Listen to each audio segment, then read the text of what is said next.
Yeah, testing 1, 2, 3.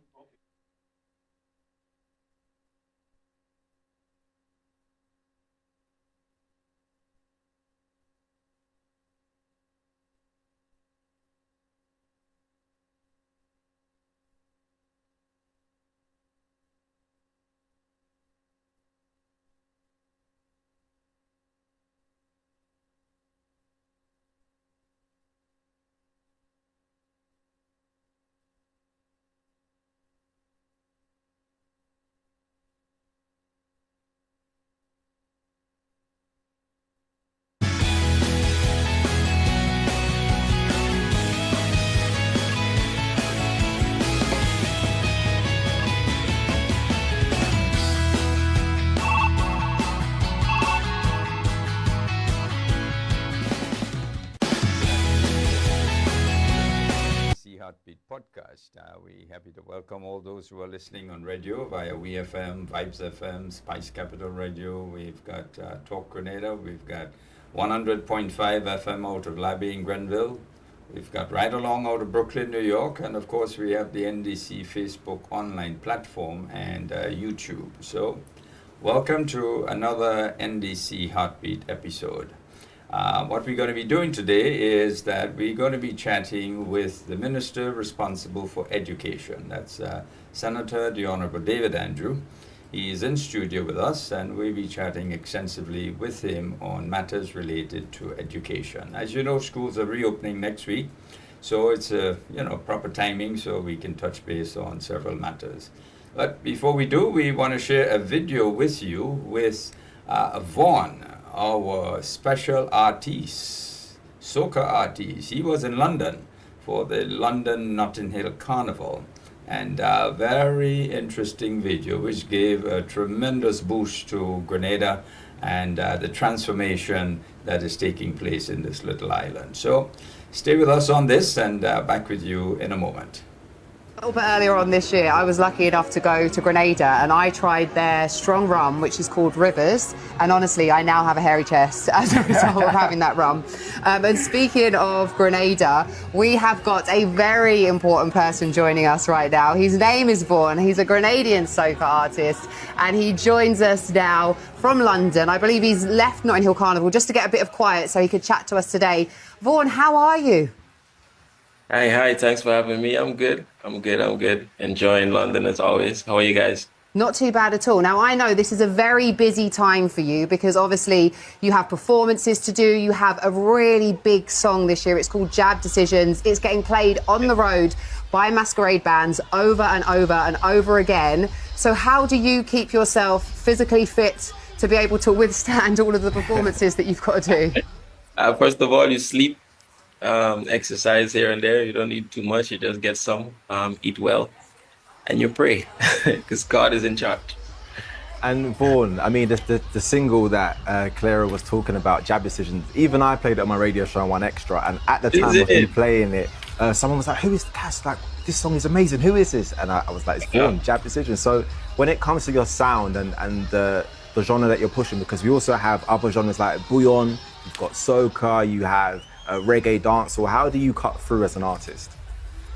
To be honest, I just try to always be myself, stick to what I believe and what my spirit feels true to, and just express myself musically. I don't like to separate it too much. I feel like no matter which island you're from, it's soca. You know what I mean? Like the genre is soca, and just like in every other genre, there are subgenres. So everyone has their flavor to bring into it, but at the end of the day, it's all one. It's soca. So I just contribute my vibe, who I am as a person, and then what I believe in it. And where I'm from, obviously, I'm from Grenada, so you always get that Grenadian vibe. You always get that Grenadian vibe. And we heard a little bit earlier on from Sophie, who's in Grenada, and she was talking us through Jab Jab and what it is. And your song is actually called Jab Decisions. And obviously Carnival in Grenada is called Spice Mass. And, you say in the lyrics that Spice Mass could never be a bad decision. So talk to us a little bit about Spice Mass Carnival in Grenada and, how we're seeing flavours of that at Notting Hill Carnival. Oh, it's amazing to see that we are like the Jab Jab, especially. Like I saw probably like 10,000 jab on the road yesterday. Spice Mass, I'm inviting everyone looking right now to Spice Mass. It's every August, sometime between, let's just come to Grenada in August, no matter the date. Spice Mass is unique. Grenadian people are unique, as I always say. And for those of you who don't necessarily know or have never heard about Jab, I always say Jab is more than a costume. You know, it is in our spirit. It's our freedom and rebellion. You know, it's deep down within our who we are as a people. You know, it's Grenadian identity is more than just a mask. It's more than just putting paint on your skin. We celebrate going all the way back to slavery. So Spice Mass is very unique. I always say we bring the spice to carnivals around the world. So I'm inviting everybody to come to Spice Mass, and I'm so happy to see all the different carnivals coming together, all the different countries, all the different flags on the road in Nautical Carnival. It just shows how united we are as a people in the Caribbean and in the world, and it's only going to grow and get better. But obviously, as I say, as a Grenadian, I invite you to Spice Mass. Can I just say, before, I know Cass has got another question for you, but can you stop inviting everyone to Spice Mass? Because I've heard that in Grenada for Spice Mass 2026, all the accommodation is sold out, and I'm blaming Vaughan. Vaughan, you're to blame. You know, yes, his track is such a huge hit. It's been taking over the likes of TikTok and Instagram, and I think everyone's seeing it and thinking, oh, I need to be there. Vaughan, that's why. We know what you're doing, Vaughan. I came under some fire for that, for inviting so much people, and so much people come in and it's sold out. But there's always room. There's always room in Grenada. Don't worry what people say about the hotels. We are a very welcoming and friendly people. We will put you on our couch. Like I will. You know, I'm not gonna stop, Clara. I'm not gonna stop, but it's nice. It's sold out every year and it's getting bigger and better. So we just have to prepare more, to invite more people. The line in the song is, I've got flights but no accommodation, you'll find me all over the nation. So you're just advising people to follow the lyrics of your song. Just get a flight, don't worry if you've got accommodation, just find yourself all over the nation. Yes, make that Jab decision and come to Grenada, come to Spice Mass. Well, Vaughan, thank you so much and all the best with the rest of the year, and hopefully we'll see you back in the UK for Notting Hill Carnival 2026. Most definitely. Most definitely. Thank you guys so much for having me. Everyone look in, enjoy. God bless. Great to talk to Vaughan, and if you want to hear some more of Vaughan's music, he has a brand new EP that's out on the 29th of August. It's called POV, aka Point of View.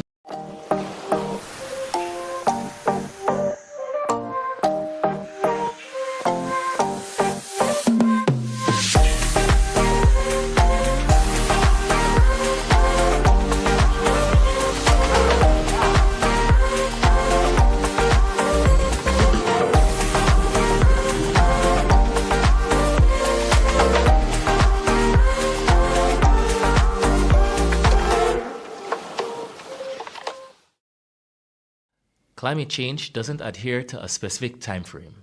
It fuels multiple hazard events, from hurricanes and flooding to heat waves and landslides.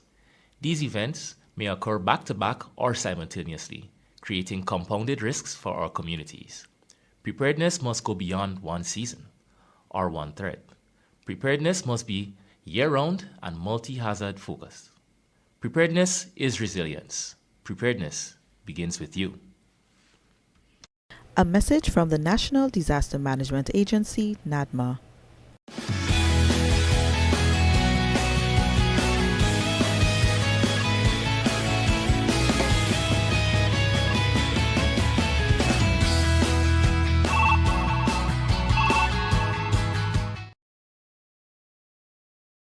In studio with me today is Senator the Honorable David Andrew. He's the Minister responsible for education. Welcome to the Heartbeat once again, Minister. It's always a pleasure to have you. Thank you. It's always a pleasure to be here and to be able to share information with our viewing and listening audience and to keep them abreast so that they are au courant, so to speak, and very aware of the developments that are happening within the education sector and the government as a whole. Well, fantastic. Well, we'll be delving into the education matters and all that's happening and so forth. I know a lot is happening there. But before we do, give us a snippet as to what is happening in the constituency of which you are caretaker of. Right. So I'm happy to report St. Andrews Southeast from an NDC perspective, is going quite well. In fact, probably 4 out of every 5 constituents will tell us how satisfied they are with the government's performance, with things that are happening. In fact, I was in a bar over the weekend, and one lady said to me, listen, I was close to the other side, but I tell you, if people vote this government out, they're wicked and I'm leaving the country. That's what the lady said to me, and she's known to be close, to have been close to the other side. But that's how much people are seeing stuff. She says, listen, things that they said couldn't happen for all these years. Exactly. In 3 years, we're seeing so many of those things happening, and the country is running well. She said, who not working are people who don't want work. Yep. Those were her words. Yep. And she said she's very satisfied, and if the disappointment were to come that people knock their head and vote this administration out, she's leaving the country. These are the kind of sentiments I get that encourages me, you see. And if I had not been on the ground, like our team is being, you probably might get fooled by what you hear some person saying, green. You might hear them saying something and you might just believe. But if you're on the ground yourself, you will know that the average person on the ground is quite satisfied. And so I'm hearing that. But not only that, there are some strategic things happening in St. Andrews, Southeast. We can talk about the lighting of Progress Park. The people for years have called for that. And finally, in collaboration with the Ministry of Sports, under the leadership of Honorable Delma Thomas, we are having the Progress Park lit. The lights are up. And Progress Park is a major sporting ground. And it's a ground of international standard that we can play cricket at, for cricketing.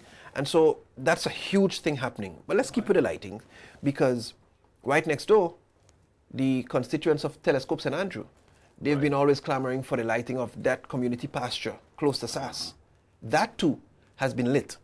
And we are just waiting on the installation of a transformer, I think it's through the Ministry of Works, to have the correct voltage brought to the area for the facility. We were planning to have it opened quite recently, but we couldn't get that done in time, so we had to reschedule that. But that is happening, and that's a big thing. I'm staying with Telescope, and the Telescope Primary School Road, if anybody remembers the Telescope area, you would remember for years the road was broken in that middle road just in front of the Telescope Primary School. We have been able to complete that road. Now, it's probably in the final few days, probably another week or so of queuing that has to take place in the last bit of the road that was completed.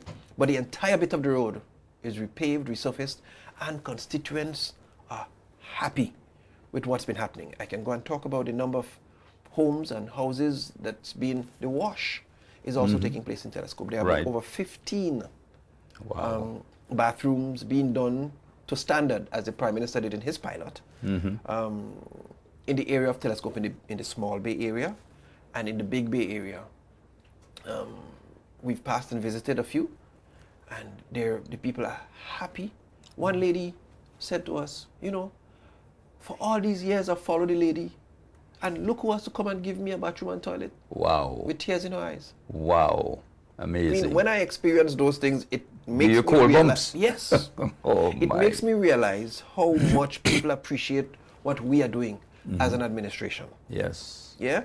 So I am happy to report. I feel very good about what's happening on the ground in St. Andrews Southeast. It's terrific. I can come through the whole constituency. I can tell you, come down the road and we can talk about the lighting of the whole beach. That was exceptionally well received.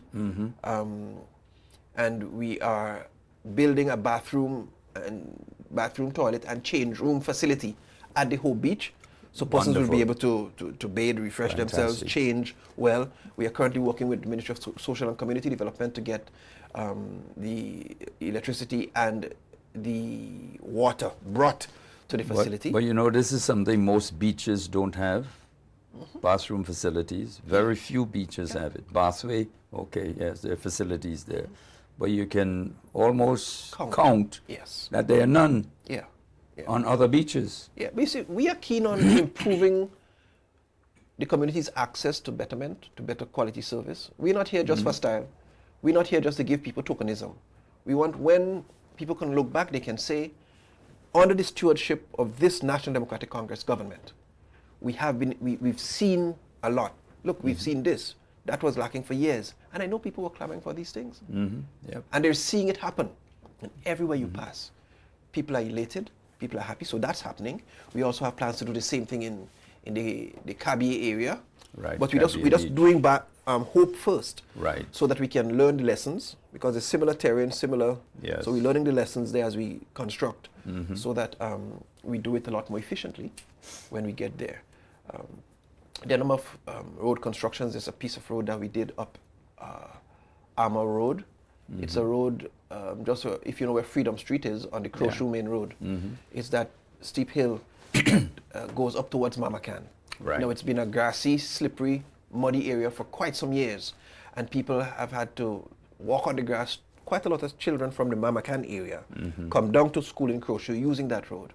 And when it rains, it becomes particularly dangerous because people slip, people fall, and we've started doing, there are 2 phases to do, and we completed the first phase. And already the residents are extremely delighted, they're extremely happy, and they can't stop singing the praises of this administration, and me as the representative of the government in this area, for doing that first phase, because we've taken them out of the dangerous zone where people used to slip and fall and get damaged and all of that kinds of stuff. So we have another portion to continue, but that's happening. And we can talk, there are more roads happening in Telescope, there are more roads happening in Grand Bacolet. We've just completed about 270 feet of pavement and curb as well, right to the top of Upper Bacolet. And the residents are extremely delighted. When I pass in those areas, like I often do, the feedback I get is just so encouraging. Fantastic. Minister, listen, you don't have to come back again, you know. Just come back and make sure we register.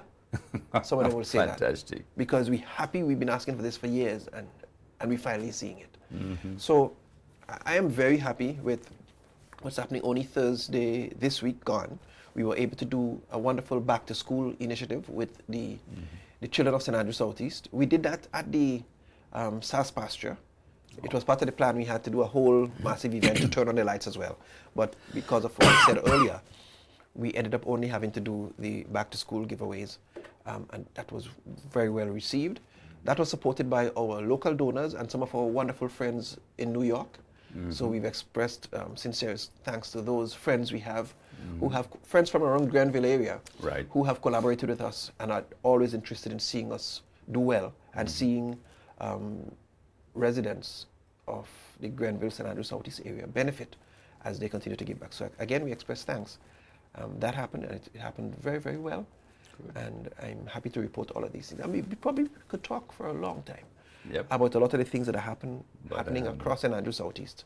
But that's not all we have to talk about. Indeed. And we don't have the whole day. But I'm happy to report things are happening well. But before we skip on, there was some noise in Grenville from the opposition. You care to tell us what was that all about? I mean, incidentally, I was walking through Grenville yesterday, and I heard the loudspeaker passing, talking about how ill-speaking the government, that things are terrible and things are bad and we don't know how to manage the country. And I'm listening and I'm saying, what craziness is this? But I was happy that I was there. Because apart from knowing that the things that were said were blatantly deceptive, and they were erroneous, and they were lies. Talking about government ministers raising their salaries and nobody else getting any benefit. I mean, and I can talk about these things because there's been no such thing. Because they didn't tell us that they agreed to MPs and parliamentarians, not government ministers necessarily, parliamentarians getting a benefit that never existed, that they get too. Exactly. And they're not saying that they're getting the $10,000 that even in my case I don't get. But in addition to getting the 10, they also get in 5. Yes, they get a salary, which never existed, and they don't talk about that. And I probably think that is what they're trying to suggest, is an increase in government minister's salary. Because if you go back to the estimates of revenue and expenditure, the permanent secretary still receives a higher salary than the minister. In all ministries. As far as I know. In my ministry. That's what it is. So to deceive the people like that, I just think it's flagrantly disgraceful.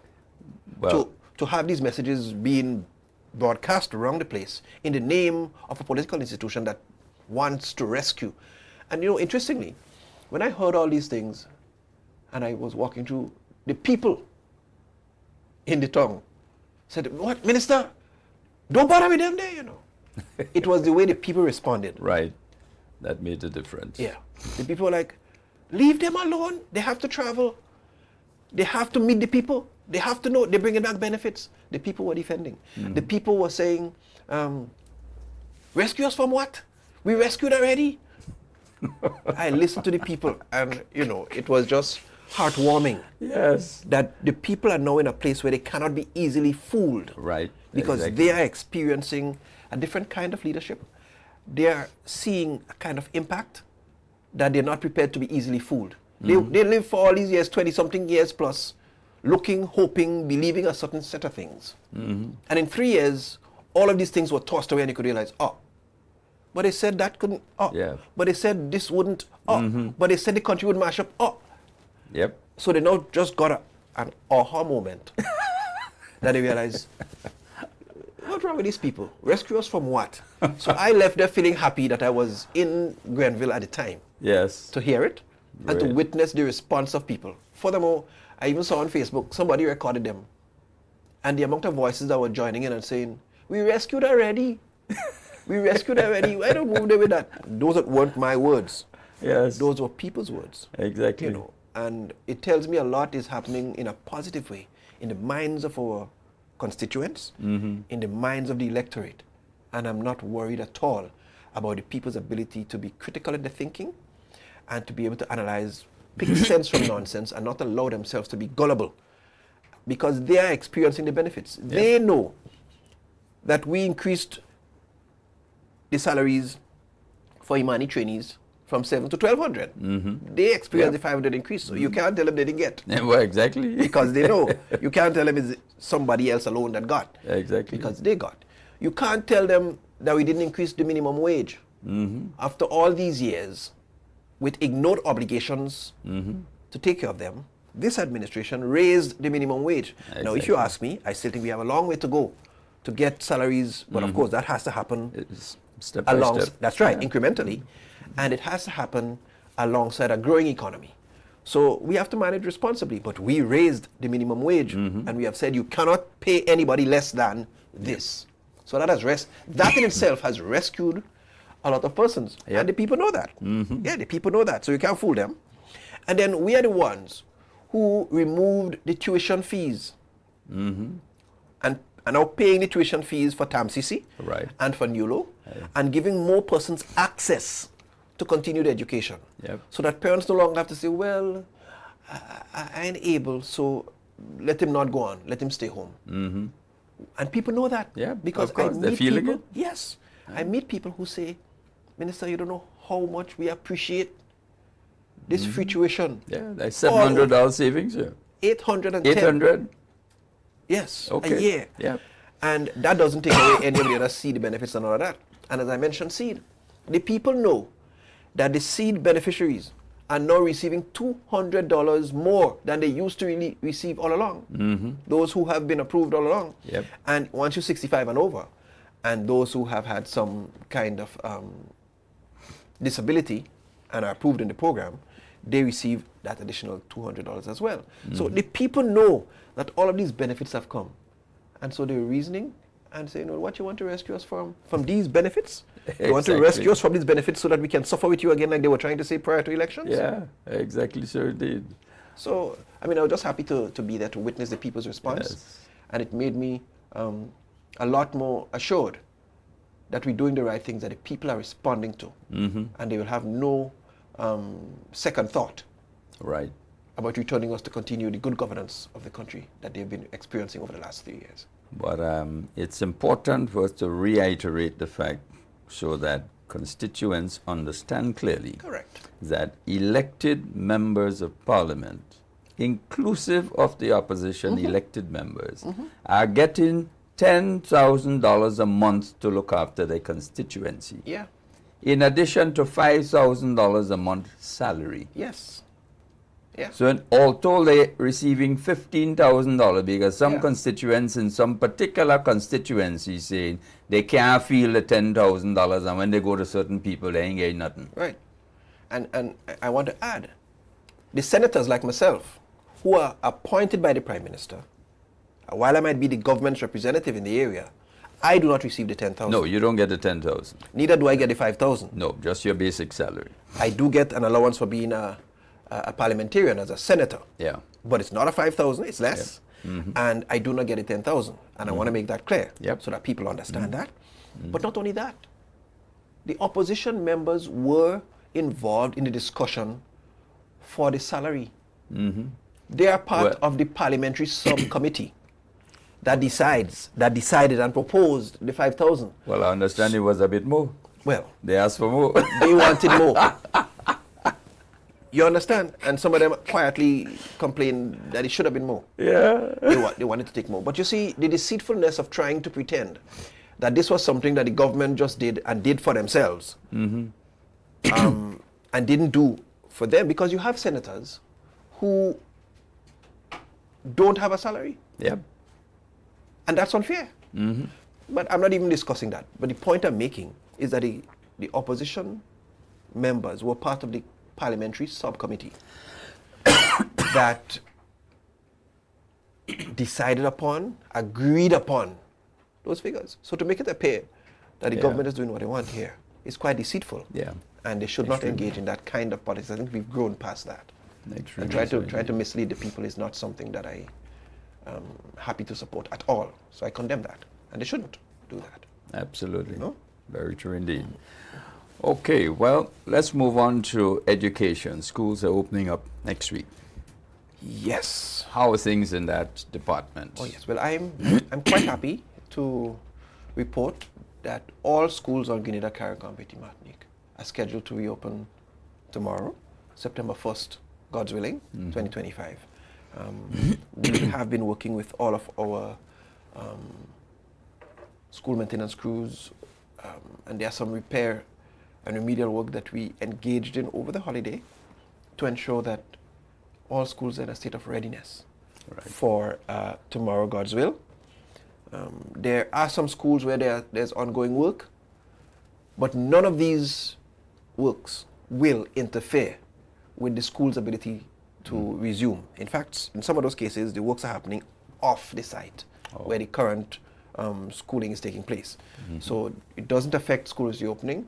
I'm happy that we were able to get that, because for a lot of years prior, almost every September, Yeah, I know. we had this number of schools can't open, and we had to wait 2 weeks. Delays and so on. Yeah, and we were keen on systematically dealing with that to ensure that we minimize the loss of instructional time, contact time between teacher and student. And that's what it is.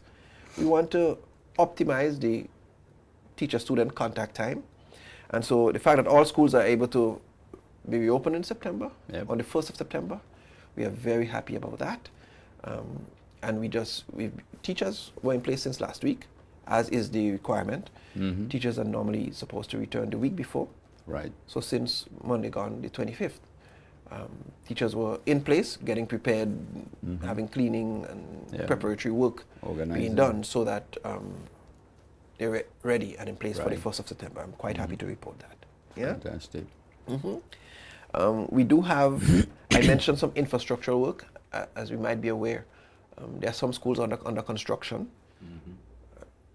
We know that the Grenada Christian Academy, the last time I checked, they were off the ground, going up the second level already in terms of the decking and even the block work. So they were making significant progress there. I'm due for a visit probably as soon as the term starts again. The Grenville St. Andrew's Anglican Primary School that we started, there were a couple of delays there that we've since resolved, and we expect in the coming week or two there's going to be full resumption of work there.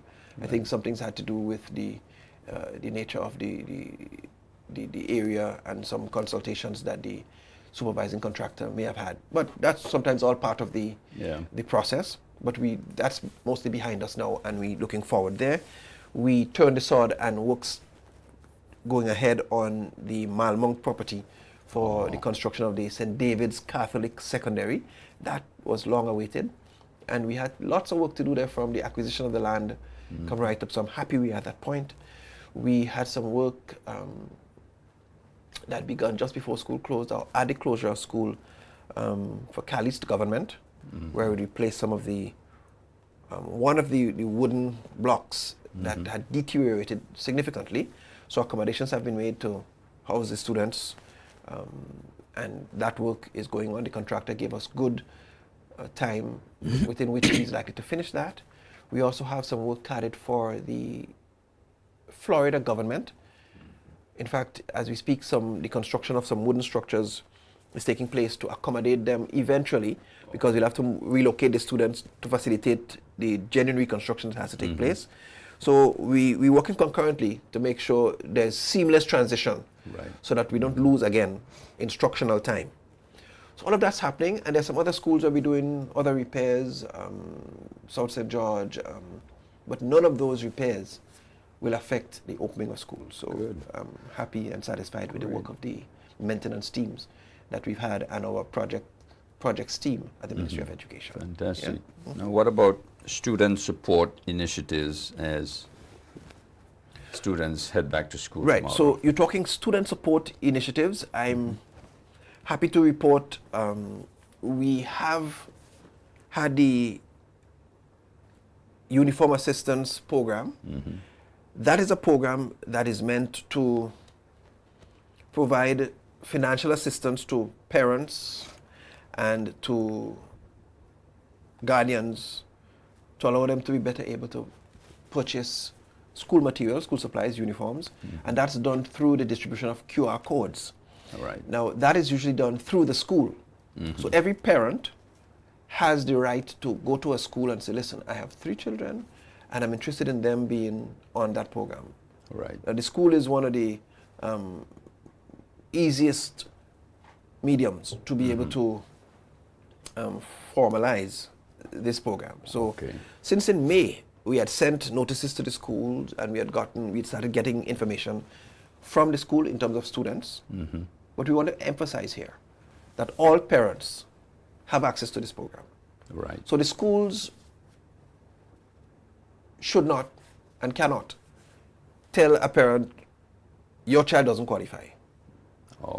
Right? Obviously, we know that the schools will be aware of students who may need this and for some reason may not want to ask for it, and the school has the right to say, listen, we think that Jane needs this because we see how she comes to school. And so we might put Jane's name down.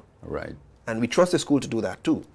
But if Tom's parents come and say, listen, I want Tom to be enlisted, the school doesn't have the right to say, well, Tom, your father driving a car, so you're not entitled. No, the school doesn't have that right. This is a government program. So all parents, I want them to know that. They can, through the school, get enlisted. But we've worked with social development, we've worked with other agencies to make sure our least, or our most vulnerable student populations get access to it. So we've taken the list from social development of the persons on seed, for instance, and they were enlisted on the program to make sure that their parents get access to it. So the QR codes are generated when the information is uploaded and verified, because if there are any mistakes, a mistake in a number, that creates a problem. If the information is entered twice, it's a problem. So it has to be very accurately done and verified, and then the QR code, which is an electronic set of instructions generated, and it's sent to the phones, and it allows for the persons to go to a certain list of vendors in the various parishes to purchase school supplies. Let me understand clearly. So the Student Support Initiative, essentially you are putting the responsibility on the part of parents to determine whether if they really need that support. If they can't afford, then you leave it up to their better judgment. I can afford to take care of my kid or kids going to school. I don't need to burden the state and take what I don't need from the schools. I wouldn't need it. And I But at wouldn't the put same myself in time, if such a person should make a request at a school, the school does not have the right to deny. Correct. Wow. So you are putting a great responsibility and honesty on the part of the parent or guardian. Yeah. I mean, it's a government service, and we are happy to make it available. So let me just say, currently, we have about 2,750 applicants in the system. Oh. And of that number, already 2,326 QR codes were sent. I'm sure it's more by then, because that was prepared sometime within the week, within the working week last week, probably midweek. Right. So I'm sure since then, quite a number of others, almost all, must have been sorted out and sent. And the value of those codes released so far at that time was just over $500,000, $501,700, right? Made available to our parents in support of their children's education, compliments the Ministry of Education, compliments our government. So we are happy to make that available in terms of student support. You ask about student support, so I'll stay with this. I'll talk about the e-books, right, and the laptops. I'm happy to report that the cabinet did approve the ministry's acquisition of laptops for students in forms 1 and 2. Right now, we want to digitize and improve our education system a bit more, and we recognize the time in which we live, and we are moving electronically, we're doing e-testing, and so we have to provide reliable platforms. So we're providing, one, laptops, high-grade laptops, and I want to emphasize that, because formerly, like during COVID and whenever we had to rush supply devices, which were not laptops, in most cases it was tablets, right. The quality of those devices were brought into question. In fact, they broke easily, they brought into disrepair, and the ministry had a continuous expense of having to repair broken parts, damaged, because the quality was really not the best. And so after consulting with the Department of ICT, consulting with regional players, UNICEF, we have secured what the experts call military-grade laptops. Well, this is what they need, because they will get some heavy bouncing around with these students. So they've secured military-grade laptops for Forms 1 and 2. Now, those are not here yet, but we anticipate within the next week or two they'll be here. What we do have, though, we have the e-books, the electronic copies of all of the books, or most of them, that are in line with the current book list. That too is important, because there were attempts at e-books before. Yes. But those e-books were not the same as the books that were on the book list. Oh. So you had a book on the book list, and you had an e-book. And oftentimes, teachers had to do double work, because teachers had to go to the e-book and see what page it is, page 10, and then go to the actual book and see it's page 30. So they tell the children, well, what you're seeing on page 10 in the e-book is on page 30 in the actual book. So you had double work to do, and that contributed to a low level of uptake for the e-books. This is going to be resolved, because when we talk about the e-book, we're talking about the same thing that's on the book list. So it's going to be the same page. Right. And we hope that allows for a stronger uptake of the e-books. So areas like mathematics and English A and B, geography, social studies, integrated science, agricultural science, home economics, Spanish, French, clothing and textiles, all of these books will be found on the electronic devices, on the laptops. So very, very happy to, that's costing us a few $1 million well. I can really imagine. But it's probably about 9 point something million for both the package for Form 1s and 2 and the subscription for the period. We're doing the ebooks through a Caribbean company called Book Fusion, and they have a relationship with all of the publishers. So they get the subscription from the publishers, and we work with them, and they make those copies available to each student for the period, and that's for the next 3 years. So we're happy to be in that place in terms of assisting our students. Yeah, that's great. Yeah. The other thing I'll talk about support for students is our school feeding program, or our Healthy Start nutrition program. Right, okay. When you through that, I'd like us to just take a short break and then talk about curriculum updates. No problem. But let us No proceed problem. on that So particular point. the Healthy Start nutrition program, this is a program that aims to ensure that no child has to sit for an entire day in school and remain hungry. Right, wonderful. So it's providing free hot meals to students. Wonderful. Now, this government, our government, the National Democratic Congress government, removed the fees from the hot meal program. So the program existed, but persons used to pay between $3 to $5. Probably $1 in primary school, sometimes $3. Secondary school, $3 or $5, depending. Yeah. Yes. But the government removed that and made it entirely free. And think of the person who has 3 children in school at secondary level and have to find $3, 3 by 3. Yeah, 3 is 9. There's a $10 a day. there already. Yeah, for the week. So it might sound small, but there are several persons who appreciate that, and they say that to me when I walk in the communities. And so we are happy that within the last 2 years there has been a 60% increase in consumption in the food in the school nutrition program, school feeding program.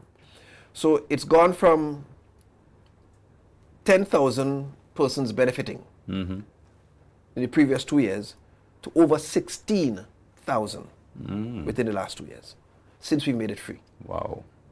So a lot more students are using the program, a lot more students are consuming, and we get a golden opportunity to ensure that we provide healthy enough food. We're not exactly where we want to be yet, I can tell you that, because we want to be able to link with local producers more. We want to be able to consume from local suppliers more. We want to be able to use more fruits and vegetables from our local suppliers. And we are in discussion with agriculture. We are in discussion with our poultry producers. But that's a lot of the supplies not finalized yet. But we are heading in that direction to ensure we get more local and healthy supplies. But we are happy. The portions that we serve are portions that are recommended by the Grenada Food and Nutrition Council.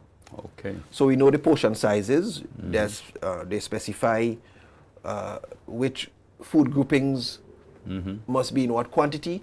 So we're working with good guidance from the Nutrition Council. Right. And to date, over $3.7 million is generally spent in this program every year.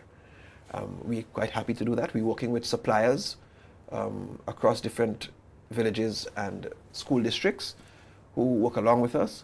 And sometimes we've had glitches. Our food aid officer, for instance, who coordinates the delivery of food, she was transferred to another department for some time during the last year. And we took a while to get a replacement. Obviously, that affected our efficiency. And when you're moving from 10,000 to 16,000 persons benefiting, obviously you may have teething problems, you may have difficulties. So we won't deny that there have been little challenges here and there. Right. But the program continues to work. It continues to reach people. And once principals inform the ministry of challenges that they're facing in a timely manner, we are able to treat with it. So we just implore on our school leaders to continue staying in touch with the ministry. Should you have a challenge, should supplies be getting low, because what could happen, Terry, is on any given week, most students could decide to feed. Right. And the supplies that you estimated could reduce a lot faster than you thought. So in other words, in all schools, students have the option to either take a meal or not on any given day. You see? It makes it rather difficult to estimate. Yeah. The school may have a mechanism where probably at the start of the day they might say, how many of you might be interested? So they have a gauge as to whether to do for 20 or for 100 or for... So that might guide them. Yes. But at the end of the day, because they're not paying, any number of them could walk through on any given day, and that could put a drain on the supply. Yeah. You know, so it's working over 3.7 million, and we're happy to continue to provide those meals free of cost. There's no shortage of money. Sometimes checks get delayed unavoidably, and for instance, once we had a total recall of checks from the finance ministry. I'm not sure we knew exactly why was that, but some of our schools got caught there, and it provided some challenges for some schools. And unfortunately, sometimes when these things happen, some persons find it easy to go to the media, or they put things on Facebook, or they send a notice to parents that if the program has to close down, as if in an attempt to make the program look bad, Right. or to make the ministry or the government look bad. But it's nothing like that. There's no shortage of funding. Most of the time, it's just some little kink, That's logistical or a issues. failure to communicate properly. And if that's communicated well, we readily deal with the challenge to make sure Right. that the feeding program continues. Yep, fantastic. Well, we're going to take a short break, and when we come back, we'll talk about curriculum updates, what's happening Yes. in your curriculum Yes. agenda. Okay, so we'll be back in a moment.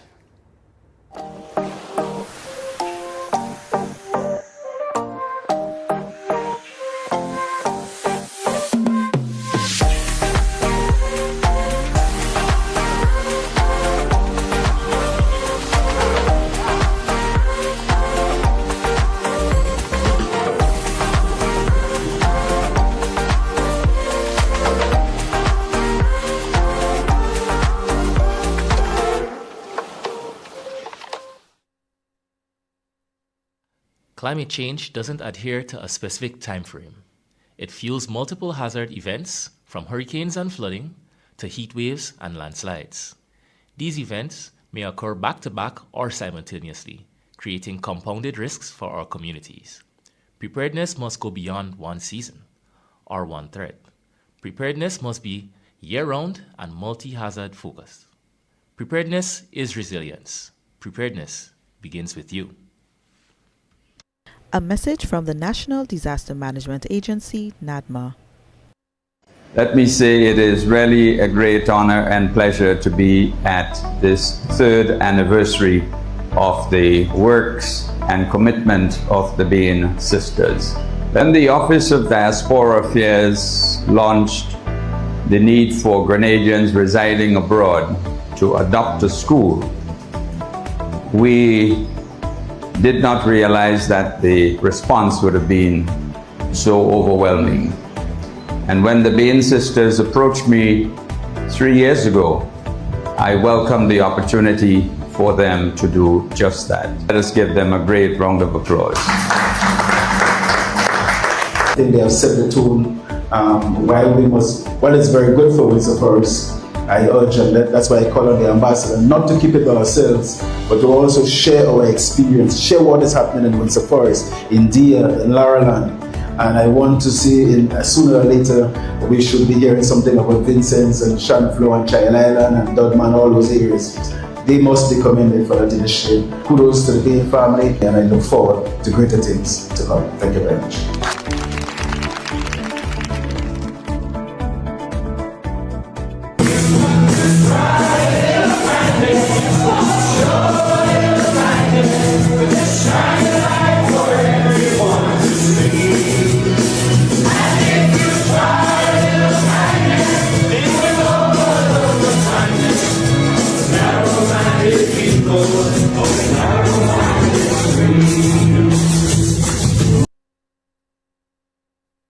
Welcome back to the NDC Heartbeat podcast for today's Sunday. In studio with me is Senator the Honorable David Andrew. He is the Minister responsible for education. And we have spoken about several matters on education, his constituency. And before we went on the break, we asked him to give us an update as to curriculum matters. But before we get into that, Minister, someone wanted to inquire as to how do they get onto one of the school feeding program as a supplier? Oh, as a supplier. Yeah. So, as a supplier, well, if it is a case where they want to become a vendor, Yes. like they want to sell. Yes. Or if it is they want to volunteer to support a school, we'll be happy for that. Maybe all that too. So if that's the case, we simply have to make contact with the school, the principal, and make that contribution. But if it's a case where they want to be one of the vendors, they could contact the Ministry of Education, the Student Support Services Division. We have a school feeding officer, and we have a director of Student Support Services, who might be the better person to talk to. The director of Student Support Services, and they can express their interest. In some cases, we have looked for some vendors, and some people don't want to be on the program, because I'll tell you the truth, you don't get paid as quickly as you might want with some of these services. And so people have to have a certain degree of tolerance when you get into some of those programs. But if the person is interested as a vendor and probably prepared to wait a month, maybe two, for payment sometimes, that person could contact the Student Support Services unit of the Ministry of Education, expressing their interest in being a supplier. And once we locate them well and we think they have a capacity to deliver it to the schools as in keeping with our required schedule, they can be enlisted. Great, fantastic. Do you ever have requests coming from students saying that they are vegetarians and they just want vegan meals? I'm not sure I could answer that precisely, but I don't think it would be far from students. I know that there are students who would say they only eat fish, so they don't eat the chicken. There are some persons who would say, listen, they don't want the meat, they'll prefer to have the rice with the beans or the peas and the veggies without. So it won't be surprising at all. And I know sometimes, once it's not too much, the cooks are prepared to make degrees of accommodation for such students. Okay, good. Well, let's get into the curriculum aspect of things. Right. So we're talking curriculum, and Terry, remind me that we don't forget to talk about teacher regularization. Yes, no, that's important. Right. So we have some, in terms of curriculum, one of the key things and key areas that the ministry is working on that I'm happy to talk about is addressing the challenges in mathematics education. Now, it's no secret that Grenada, like many of our regional neighbors, is not performing well in mathematics. And over the last number of decades, our performances have been going increasingly downwards. It's not something I am happy to preside over as Minister for Education. And that's in mathematics? Yes. Okay. So for the longest while, it's been heading downwards. Last year it was 31, I think. This year it's 27. Wow. Right? But we are taking aggressive measures to address the mathematics education. We've done some training seminars with teachers within the last school term. We have begun developing a mathematics strategy. So not just doing things ad hocly, but we want to have a strategy with a number of interventions to treat with the mathematics crisis across the region. Part of that was we had a 2-day math symposium held by the Ministry of Education, where we invited math educators, former and retired math teachers. We invited students, principals, current math teachers, and we invited senior mathematics professor from the University of the West Indies, Mona campus. Right. Dr. I don't remember the name right now, but she was fantastic. And we had a number of plenary sessions, a number of panel discussions. I was even on one of those, where we examined best practices. What are the hindrances? What really accounts for those poor performances? And so that was one of the things, but the aim of that was to help get input, to help shape and finalize the math strategy that we are currently developing. In fact, the first draft was already submitted to Cabinet. But of course, we want to refine it with all of these inputs to make sure it's properly tailored to our needs in addressing the mathematics issue. One of the key things else that we did was to commission a research into the practices of mathematics in a select number of primary and secondary schools.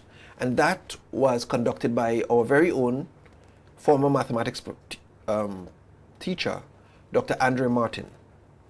And some very interesting gaps were found in that research, which we are going to use to help inform, again, the math strategy and training opportunities going forward. So a number of things are going to happen. One that I'm very excited about is the introduction of specialized mathematics instruction at the primary school level. Now, I want us to be clear, that has not been happening as a rule within our system. Right. At the primary level, what obtains is that every teacher teaches everything, by and large. Now, you may find one or two schools where they make some internal arrangement and this teacher teaches all the maths in grade 5, or this teacher teaches all the English in grade 5 or 6.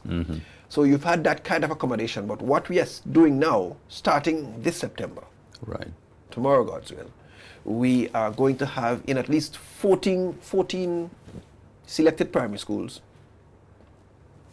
specialized mathematics teaching. So these teachers will be teaching only mathematics. And that gives us an opportunity to have persons that we feel have the best content in the area, the best methodology, the best training in the area, and who are most competent to teach math across the system from the primary level. And we believe if that begins to turn the tides there, the problems higher up will be less. So that we are very excited about, and we are going to increasingly broaden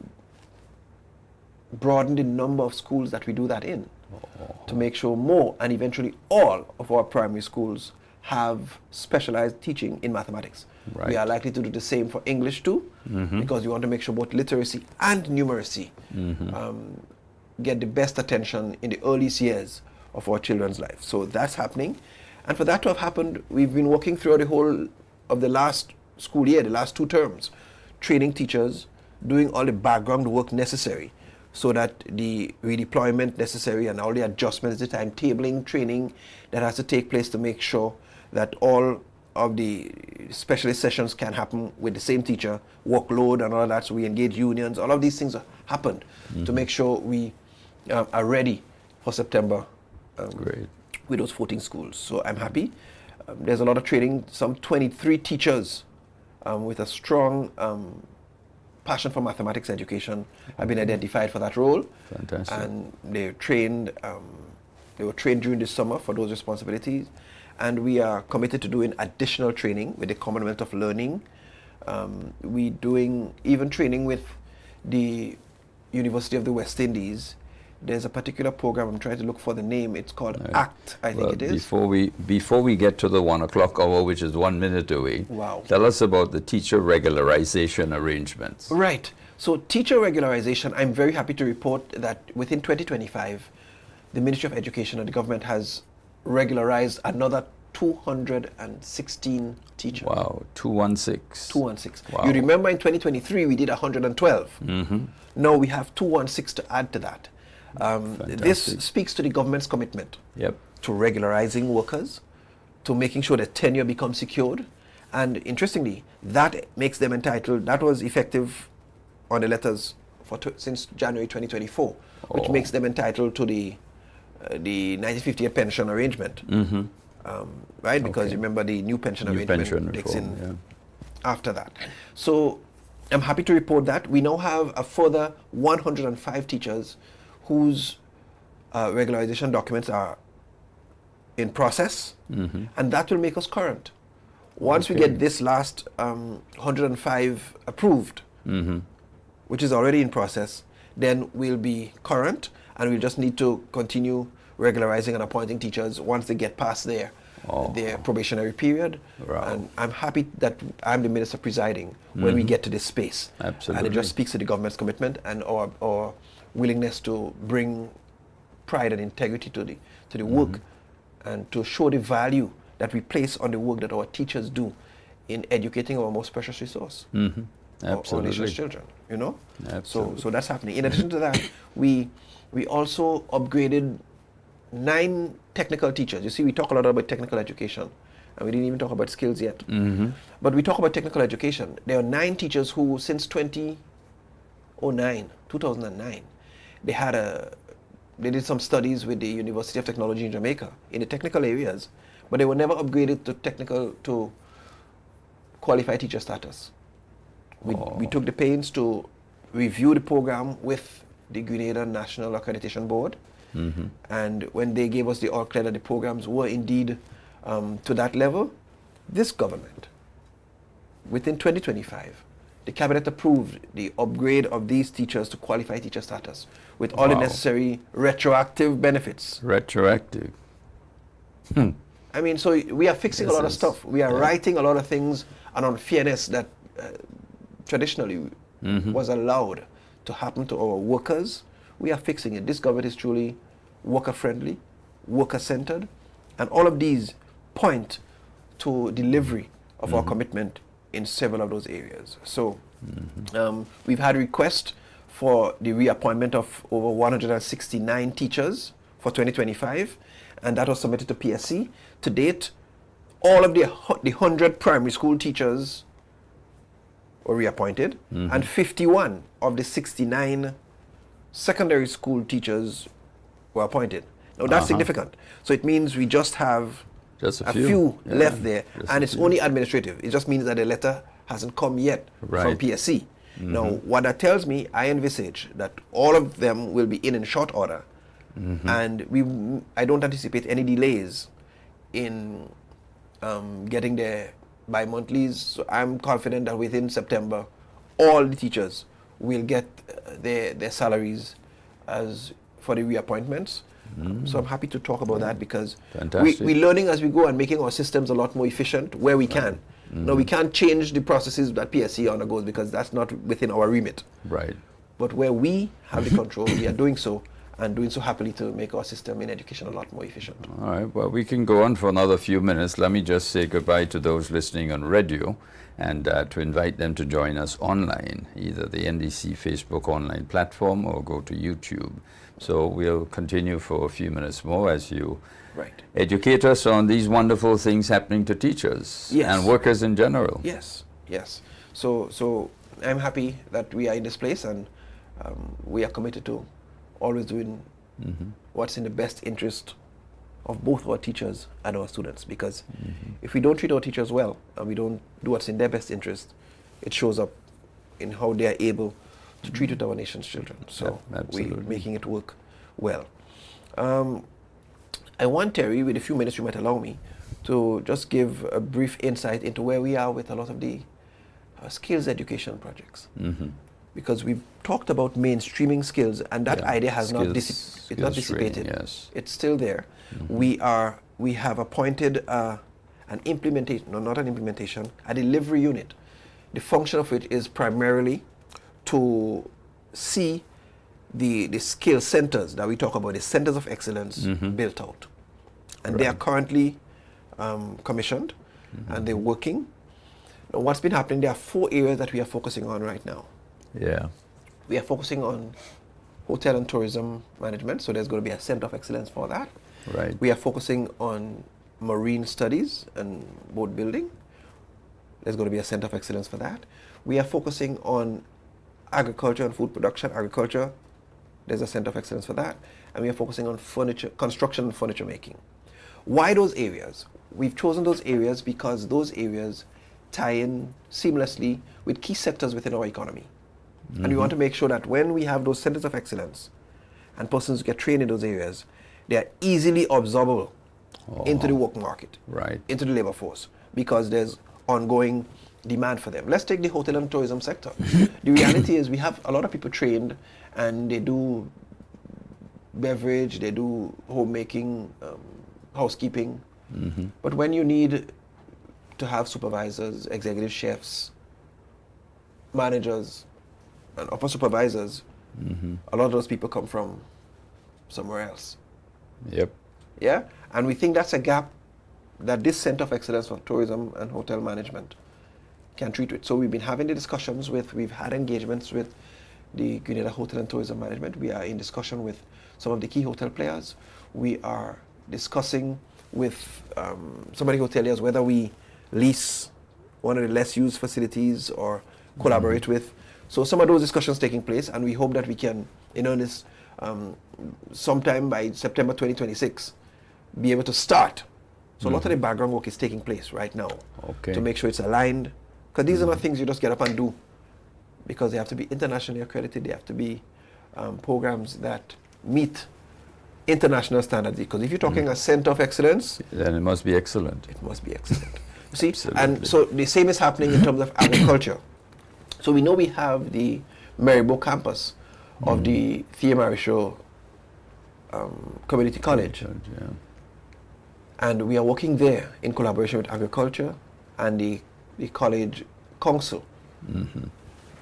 One, we are doing work at present to expand and to refurbish the dormitory so we can have more students there. We are currently running programs there for even the Ministry of Youth. The agricultural programs are running there.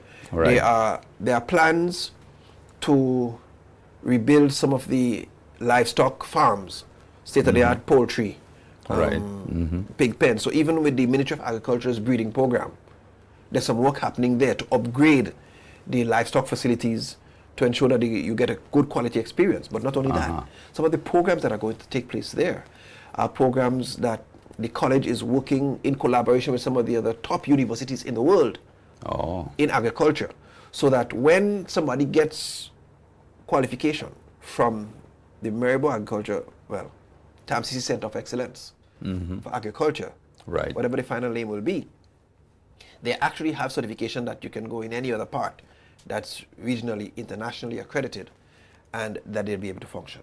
So Fantastic. some of the key modern areas of agriculture will be explored, the apiculture, the aquaponics, some of those areas, and current use of technology in agriculture. All of these will be featured in there as part of the development of the Center of Excellence there, and that is ongoing as we speak. A lot of background work, but you'll hear more as they unfold and they become ready for public consumption.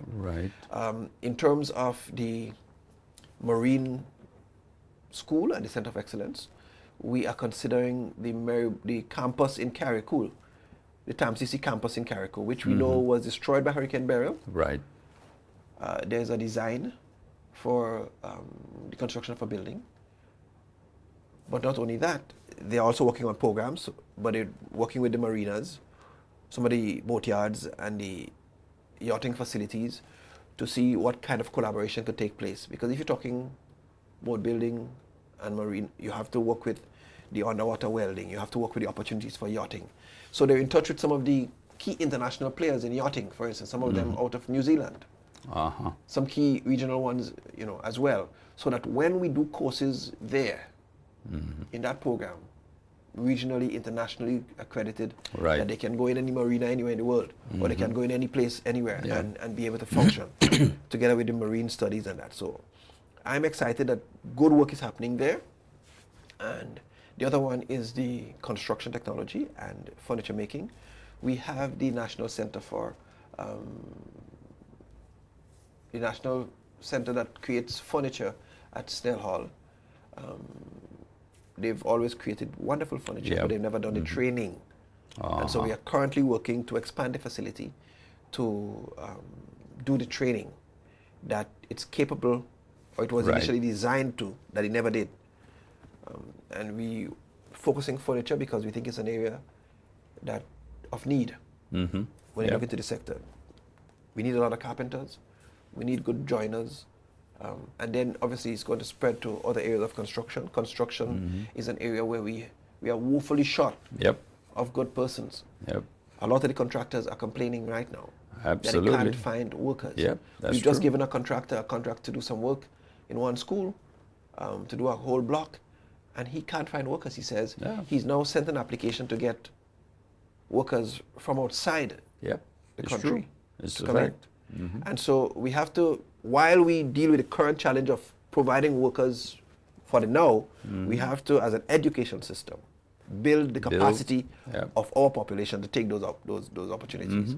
So we try to do both as we go, but I'm excited that all of this is happening. It's happening under our watch as an NDC government, and we continue to do well. Education continues to be a priority for this government, and we are showing it. The budget figures last year showed it, and a lot of emphasis will continue to be put on it because we believe it's the single most transformative thing that we can do. I believe so for the country. I'm sure if the Minister of Health gets here, he will probably have another idea, but I'm the one here, so I'll say it. But I do believe it's the single most transformative sector Absolutely. for our country that we need to, and the government is showing so as a priority. Absolutely, so indeed. Well, it's been a rather interesting and stimulating conversation and update from your ministry and indeed from your constituency. So as we come to the close of this episode for today, you may have some stuff that you wish to share with the listening audience. Yes. In all the conversation, I forgot to talk about the Monroe scholarships. We have another batch of Monroe Scholarship awardees. Yes. It's more than 50 this time. Some are due to start online, and we are going to process a few.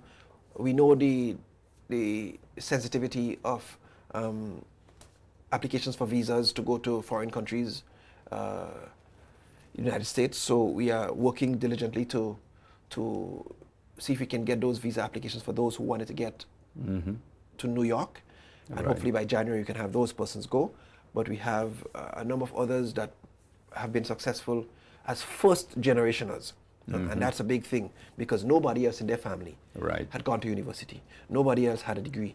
And this gives them an opportunity to be the first in their family. And that's happening so this is this third batch actually of persons. And we continue with that program, a strong and strengthening relationship with Monroe University, where the persons will be fully sponsored, complements the government of Grenada and Monroe University. So that continues to happen. In fact, we're going to have an award ceremony sometime within the week coming. Right. But just to remind listeners that this was one of the main campaign promises by the NDC administration, to have at least one person from each family to attend university. And so this is a medium through which we're getting it done. So I see this program would have life for a number of years as we incrementally continue to do that. So that's happening, as well as we have been giving a lot of other scholarships in key priority areas. We have a scholarship policy that's done for finalization and acceptance at the cabinet level, where we will train people in priority areas of development for our country. So we've given some selected scholarships, like in medical technologies, because we know we're going to need a lot more of these people. The creative arts. So some persons have been given scholarships to NADMA in Jamaica, one of the renowned schools for the creative arts and performing arts. So we're doing some of these things to build the capacity in some of the priority areas. Our scholarship policy will further formalize those pathways to get scholarships. And that is going to be approved and shared with the public, but we continue to do the scholarships, even training with teachers. We have quite a lot of training options now. We are discussing with the University of Guyana. We are discussing with Monroe University. We are discussing with NADMA. All of these we are discussing with possibilities for training packages for teachers. Guyana promises a lot, because we've had quite significant, there's even an MOU that's before the Ministry of Legal Affairs for review, a draft agreement, if I don't say it that way, so that we could finalize the terms through which we will engage. So I'm excited about the training opportunities that exist for our teachers and our population on a whole through scholarships and study opportunity, and I could recommend them. The last thing I will say, Terry, is that I am very happy to be a part of an administration that is people-centered, an administration that's transformative, an administration that's doing stuff that's genuinely impacting people's lives and raising their standards of living. The old talk, the opposition forces could try to say, don't resonate with the people. Indeed. Because I've been around long, so I'm not a sprint chicken. I might look young, but and they might think I just came from the side of the road. I wasn't on the side of the road.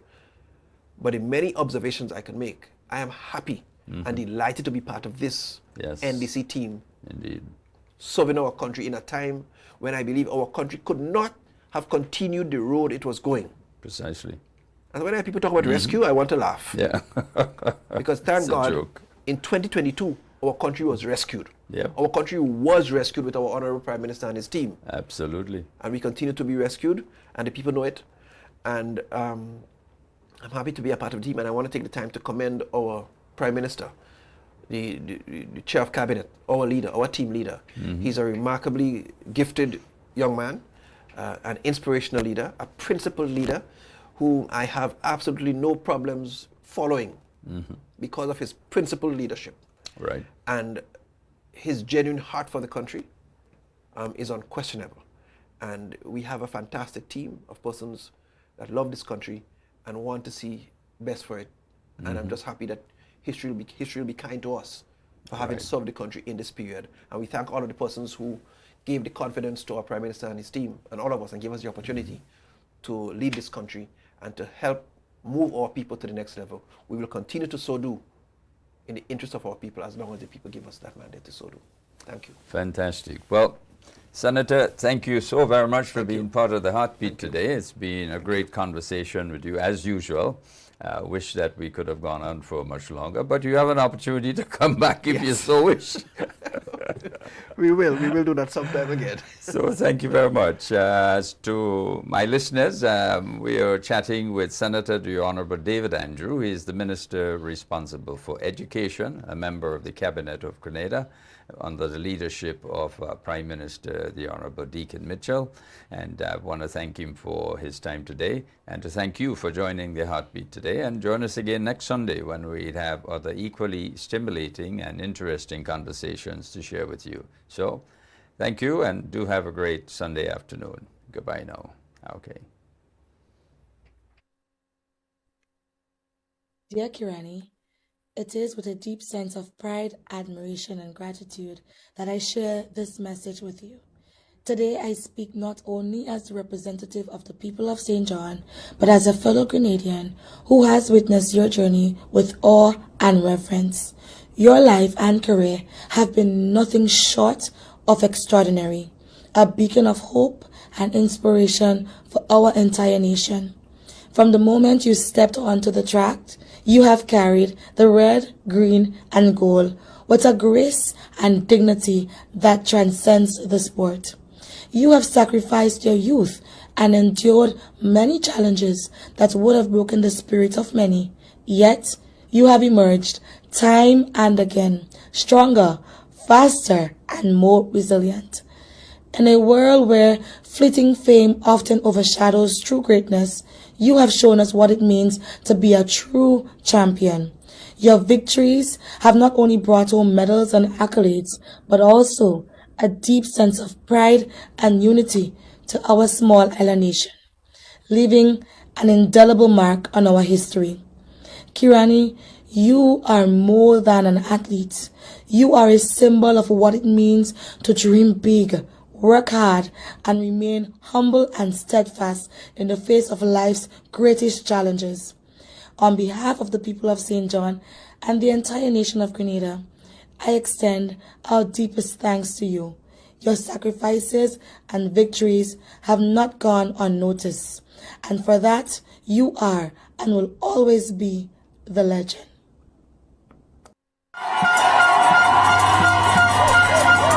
You have chosen unity over disunity. You have chosen resilience, flexibility, inclusiveness, and strength over infighting, weakness, vacillation, or wish-washiness. You have chosen boldness and courage over timidity and the same old, same old. You have chosen positive change and transformation. You have sent a clear and resounding message to the tri-island state of Petite Martinique, Carriacou, and Grenada that the National Democratic Congress is once more on the path of inspiring hope and belief in our people and in our nation. That the National Democratic Congress is once more on the path of beginning the process of creating a sustainable and brighter future for our young, vibrant, creative, and innovative population. You have recognized and honored and rewarded the tremendous contributions made by all of the NDC stalwarts. And for this superb choice, I say thank you.